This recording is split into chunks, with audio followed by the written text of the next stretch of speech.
ഇത് വ്യത്യസ്തവും സന്തോഷവും നൽകുന്നതുമായ ഒരു വാർത്തയാണ്.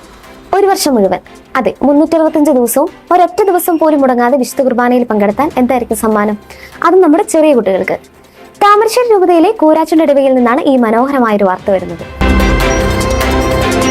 കൂരാച്ചുണ്ട് സെന്റ് തോമസ് ഫൊറോന പള്ളിയിലാണ് ഈ അപൂർവ നേട്ടം കൈവരിച്ച 40 മിടുക്കന്മാരെയും മിടുക്കികളെയും ആദരിച്ചത്.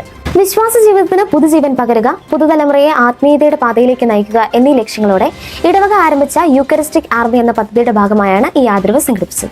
കുട്ടികൾക്ക് എന്താണ് സമ്മാനമായി ലഭിക്കുന്നതെന്നല്ലേ? എല്ലാ കുട്ടികളുടെയും സ്വപ്നമായ സൈക്കിളുകൾ. താമരശ്ശേരി രൂപത ബിഷപ്പ് മാർ റിമീജിയോസ് ഇഞ്ചനാനിയിൽ നേരിട്ടെത്തിയാണ് ഈ 40 കുട്ടികൾക്കും പുത്തൻ സൈക്കിളുകൾ വിതരണം ചെയ്തത്. പുതുതലമുറയുടെ ഇടയിൽ വിശുദ്ധ കുർബാനയോടുള്ള സ്നേഹവും ആരാധനയും വളർത്തുകയും അവരെ വിശ്വാസത്തിലും ആത്മീയ മൂല്യങ്ങളിലും ശക്തിപ്പെടുത്തുകയുമാണ് ഈ വലിയ പരിപാടിയുടെ മുഖ്യ ലക്ഷ്യം. ഇടവക വികാരി ഫാദർ വിൻസെന്റ് കണ്ടത്തിൽ, അസിസ്റ്റന്റ് വികാരി ഫാദർ സിബിൻ തോട്ടമറ്റത്തിൽ എന്നിവരുടെ മികച്ച നേതൃത്വത്തിലാണ് ഈ പദ്ധതി വിജയകരമായി നടപ്പിലാക്കിയത്. ചടങ്ങിൽ ട്രസ്റ്റിമാരായ Baby Mangalath, Shaju Palara, Binu Varakupara, Saji Kuravathazha, parish secretary Boban Puthur, Thomas Chenapparambil എന്നിവരും പങ്കെടുത്തു. ഒരു വർഷം മുഴുവൻ അതിരാവിലെ എഴുന്നേറ്റ് പള്ളിയിൽ പോയ ഈ 40 കുട്ടികളുടെ സമർപ്പണത്തെ അഭിനന്ദിക്കാതിരിക്കാൻ കഴിയില്ല അല്ലേ? നിങ്ങളുടെ അഭിപ്രായങ്ങൾ താഴെ കമന്റ് ചെയ്യുക. ഈ വീഡിയോ നിങ്ങൾക്ക് ഇഷ്ടമായെങ്കിൽ തീർച്ചയായും ലൈക്ക് ചെയ്യുക. കൂടുതൽ ആളുകളിലേക്ക് ഈ നല്ല വാർത്ത എത്തിക്കാൻ ഷെയർ ചെയ്യുക. ചാനൽ സബ്സ്ക്രൈബ് ചെയ്യാൻ മറക്കരുത്. മറ്റൊരു വാർത്തയുമായി വീണ്ടും കാണാം.